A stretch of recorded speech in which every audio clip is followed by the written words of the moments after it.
សូមជម្រាបសួរលោកគ្រូកញ្ញាណានិងជម្រាបសួរលោកគ្រូទាំងអស់គ្នាឥឡូវនេះខ្ញុំមកធ្វើ homework ដែលលោកគ្រូគាត់បានដាក់ឲ្យគឺការឆ្លុះចាំងមេរៀនសប្តាហ៍ទី6 Bloom Taxonomy និងការរៀបចំតេស្តនិងការបង្កើតតេស្តហើយខ្ញុំនឹងធ្វើការឆ្លុះបញ្ចាំងពីមេរៀនហ្នឹងដូចតទៅនេះចឹងវត្ថុបំណងនៃការសិក្សាមេរៀននេះគឺបន្ទាប់ពីសិក្សាមេរៀនហ្នឹងហើយយើងអាច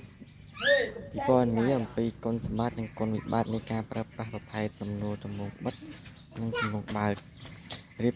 ការអនុវត្តការរៀបចំនិងបង្កើតសំណួរតាមកម្រិត Bloom បង្កើតសំណួរបិទនិងទំនងបើកក្នុងការវិនិច្ឆ័យតាមលទ្ធផលសិក្សារំពឹងទុកសាកល្បងបង្កើតតេស្តស្តង់ដារដោយពិចារណាលើភាពជឿជាក់និងសុពលភាពនៃសន្តិភាពសំណួរទី1គោលការណ៍បង្កើតសំណួរតាមស្ដីBloomអញ្ចឹងយើងប្រើBloom Taxonomyដើម្បីអីគឺវាមានភាពចាំបាច់របស់Bloomដូចជាដើម្បីរៀបចំកម្មវិធីសិក្សាដើម្បីសរសេរនិងកំណត់នៅវត្ថុបំណងមេរៀនដើម្បីរកឃើញនៅវត្ថុបំណិននិងការរៀនពីស្រួលទៅរបាក់ដើម្បីបន្សំវត្ថុបំណងទៅនឹងវិធីសាស្ត្រនិងស្តង់ដារវិនិច្ឆ័យឲ្យមានសុខភាព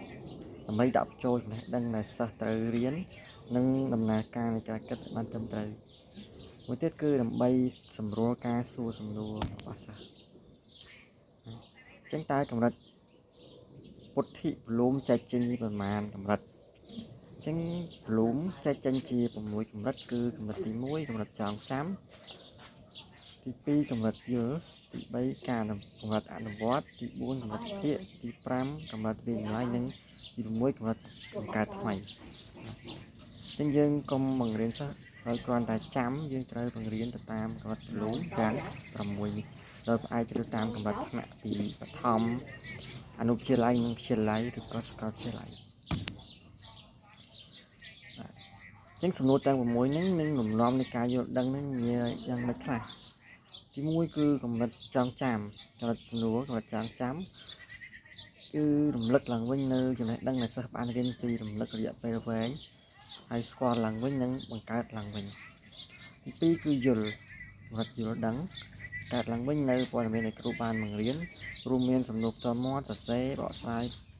បំយល់ graphic ឬក៏ធ្វើចំណាយថ្នាក់សង្ខេបឬក៏ប្រៀបធៀបនឹងលើកឧទាហរណ៍ហើយកម្រិតទី3គឺកម្រិតអនុវត្តយើងត្រូវអនុវត្តឬក៏ប្រតិបត្តិតាមទ្រឹស្ដីឲ្យបានសរសេរការអនុវត្តជាក់ថាទ្រឹស្ដីខុសឬក៏ត្រូវទី4គឺវិភាគយើងបំបែកព័ត៌មានជាផ្នែកតូចហើយកំណត់ថាតើផ្នែកណាមួយមានទំនាក់ទំនងគ្នាឧទាហរណ៍ថាយើងមានភាពខុសគ្នាការគ្រប់គ្រងកំណត់លក្ខណៈជាដើមទី5គឺវាចម្លើយការធ្វើវិនិច្ឆ័យដោយផ្អែកលើលក្ខណៈវិនិច្ឆ័យនិងស្តង់ដារទីហោជាការត្រួតពិនិត្យការរិះគន់ទីផ្សេងហ្នឹងហើយទី6បង្កើតថ្មីយើងត្រូវជ្រើសធាតុផ្សំផ្សេងបញ្ចូលគ្នាដើម្បីបង្កើតជាស្ព័ន្ធភាពឬមុខងារទាំងមូលឬក៏ផ្ដុំធាតុផ្សេងឡើងវិញទៅតាមលំនាំថ្មីមួយជាការបង្កើតថ្មីការរៀបចំផែនការសាងសង់អីមួយឡើងហើយចំណុចទី2គឺប្រភេទសំណួរតាមកម្រិតBloomអញ្ចឹងទម្រង់របស់សំណួរមាន2ទម្រង់គឺទម្រង់សំណួរបិទនិងទម្រង់សំណួរបើកទម្រង់សំណួរបិទគឺជាសំណួរទាំងឡាយដែលយើងអាចឆ្លើយរបស់ចម្លើយហ្នឹងគឺមានរួចជាស្រេចហើយត្រូវតម្រូវឲ្យអ្នកឆ្លើយហ្នឹងជ្រើសរើសឬក៏គូកងបំពេញឬក៏ភ្ជាប់ចម្លើយទាំងហ្នឹងសំណួរក្នុងបិទអាចជាសំណួរពុះជ្រើសឬក៏សំណួរខុសត្រូវសំណួរគូកងក៏សំណួរបំពេញចម្លើយជាដើមចំណែកឯសំណួរទម្រង់បើកគឺជាសំណួរដែលត្រូវតម្រូវឲ្យអ្នកឆ្លើយហ្នឹងផ្ដល់ចម្លើយទាំងស្រុងមិនថាតាមរយៈការសរសេរតាមរយៈផ្ទាល់មាត់ឬក៏អីផ្សេងទៀតតែឆ្លើយទៅតាមកម្រិតយល់ឃើញរបស់ពួកគេហ្នឹងទី3គឺការអនុវត្តការបង្កើតសំណួរតាមកម្រិតBloomកម្រិតពុទ្ធិរបស់សំណួរទី1គេមានតារាងគាត់ជាតារាងមួយគេមានកម្រិតពុទ្ធិនិងកិរិយាសព្ទសម្គាល់អញ្ចឹងចំពោះកម្រិតពុទ្ធិ ចងចាំឬកិរិយាសព្ទសង្កល់គឺមើលស្ដាប់កត់ត្រាសូត្រទិញរំលឹកប្រាប់អានឡើងវិញចង្អុលប្រាប់ពណ៌នាឬក៏ភូកងហៅឈ្មោះអីជាដើមហ្នឹងអាហ្នឹងគឺស្ថិតនៅក្នុងកម្រិតចងចាំពេលកម្រិតយល់ដឹងគឺយើងត្រូវសួរឲ្យមានការបកស្រាយការបង្ហាញពន្យល់ក៏ពិសាចំណែកកម្រិតអនុវត្តយើងផ្សាយគណនាជ្រើសរើសវិសោធន៍ប៉ាន់ស្មានឬក៏សម្រួលពលាតអីដើម្បីបញ្ជាក់ថាគាត់អាចអនុវត្តបានទៀតគឺវិភាគនេះគឺប្រៀបធៀបបែងចែកវិភាគលម្អិតចំណាត់ថ្នាក់រៀបតាមលំដាប់ផ្សេងហើយវាចម្លៃឬផ្ដល់យោបល់សម្រាប់ចិត្តឬក៏រិះគន់ដាក់ពិន្ទុសង្ខេបតាំងខ្លែងហើយទាញសេចក្តីសង្ខាននេះគឺបកកើតថ្មីរចនាផលិតឬក៏រៀបគម្រោងរៀបរៀងបង្កើតសំចូលគ្នាដើម្បីច្នៃចេញជារូបមន្តថ្មីមួយឬក៏ទាញបាក់ថ្មីមួយចឹងទៀតគឺការណែនាំការបង្កើតសំណួរតេស្តទម្រង់រូបជ្រើសរើសសំណួរតេស្តរូបជ្រើសរើសដែលមានស្តង់ដារផ្សំឡើងពីផ្នែកពីរសំខាន់ៗដូចជាផ្នែកសំណួរនិងសំណុំចម្លើយជ្រើសរើសពីខាងលើ STEM និង opinion គេត្រូវជ្រើសរើសគេត្រូវសរសេរផ្នែកសំណួរ STEM ជាប្រយោគសំណួរពេញលេញហើយសំណុំចម្លើយ opinion នឹងត្រូវមានចម្លើយ1ត្រឹមត្រូវហើយនឹងចម្លើយ3ទៀតខុស key answer ហើយនឹង distraction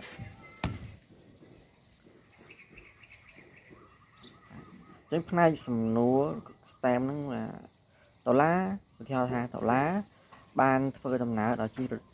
យន្តតាក់ស៊ីបានចម្ងាយ 4.5 គីឡូម៉ែត្រហើយបន្ទាប់មកបានធ្វើដំណើរទៅមុខទៀតបានចម្ងាយ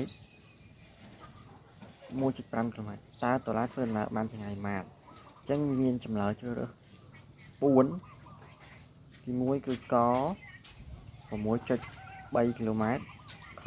5.8 គីឡូម៉ែត្រក 5.3 គីឡូម៉ែត្រខ 4.95 គីឡូម៉ែត្រអញ្ចឹងចម្លើយត្រឹមត្រូវគឺក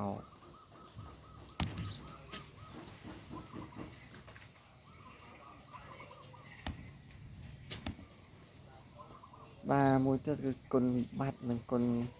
សម្បត្តិនៃការបង្កើតសំណួរទ្រង់បិទសំណួរទ្រង់បិទដែលយើងថា selected response test item មានភេទសំណួរខុសត្រូវសំណួរគូកងសំណួរជ្រើសរើសសំណួរបំពេញចន្លោះអញ្ចឹងខ្ញុំនិយាយពីគុណសម្បត្តិនិងគុណវិបត្តិនៃគម្រោងសំណួរនីមួយៗព្រោះសំណួរត្រូវខុសគុណសម្បត្តិនេះគឺងាយសរសេរងាយដាក់ពិន្ទុហើយគុណវិបត្តិនេះគឺអត្រាទស្សន៍ទាយខ្ពស់ដល់ទៅ 50% សិស្សអាចបង្កើតជំរើសចម្លើយលើសពី2បានចម្លើយមួយត្រូវនិងចម្លើយមួយទៀតខុសមិនអាចវាចម្លើយបំណិនឬចំណេះដឹងនៅក្នុងកម្រិតខ្ពស់បានទេសំណួរគូកងមានគុណប្រយោជន៍គុណសម្បត្តិមានប្រយោជន៍សម្រាប់ការធ្វើតេស្តអំពីទំនាក់ទំនងមានប្រយោជន៍សម្រាប់ការធ្វើតេស្តព័ត៌មានពិតងាយបង្កើតក្នុងចំនួនច្រើនហើយគុណវិបត្តិគឺវិធីសាស្ត្របង្កើតសំណួរជាក្រុមបំផ្លាញភាពឯករាជ្យនៃសំណួរតេស្តហើយសំណួរភូកជ្រើសរើសកាត់បន្ថយអត្រាទស្សន៍ទាយអាចត្រូវបានប្រើដើម្បីវាស់លំនាំនៃទីបានក្នុងចំណុចកាត់ថយបញ្ហានៃការកែបន្ទុកតាមមុខជាការវិភាគលទ្ធផលខ្ពស់ព័ត៌មានវិន័យបានច្រើនងាយស្រួលដាក់ពិន្ទុ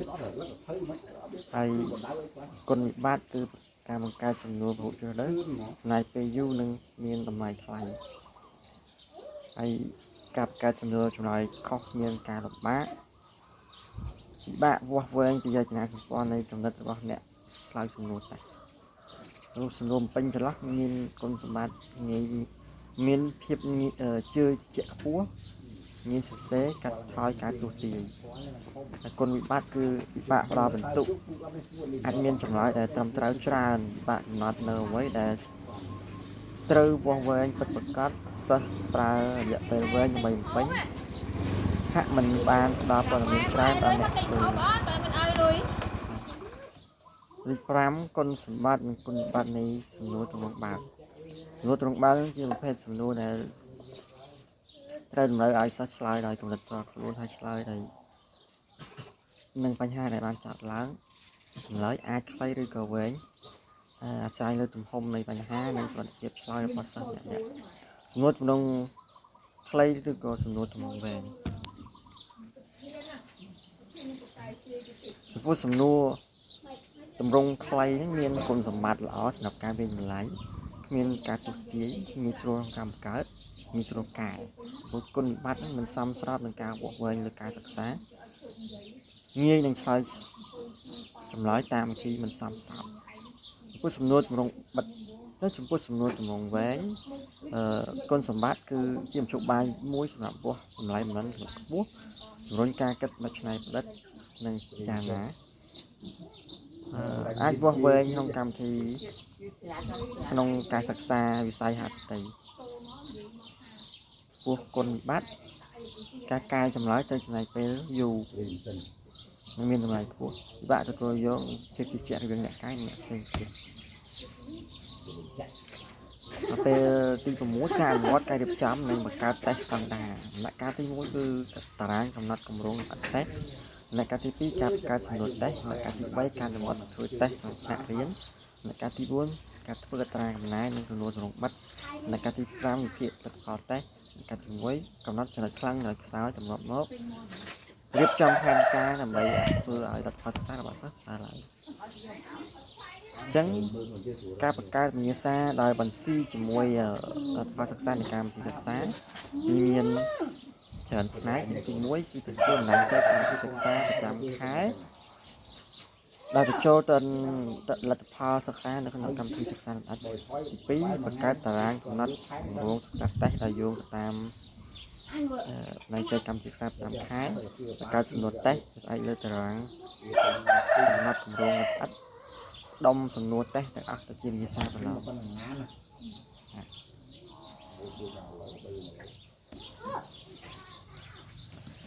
ជាតាអ្វីជាគម្រោងលម្អិតតេស្ត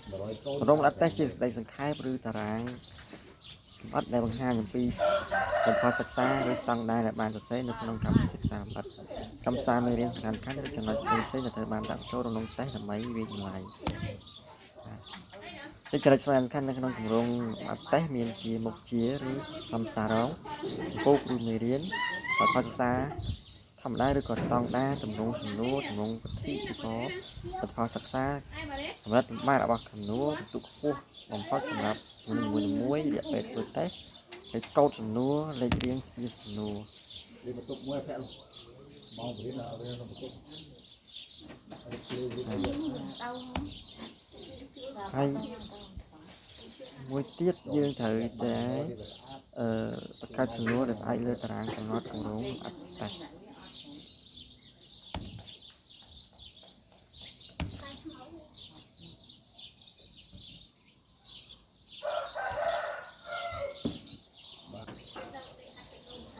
បាទចឹងការឆ្លុះបញ្ចាំងពីមេរៀនសប្តាហ៍ទី6របស់ខ្ញុំក៏សូមចាប់តែប៉ុណ្្នឹងសូមអរគុណសូមជម្រាបលា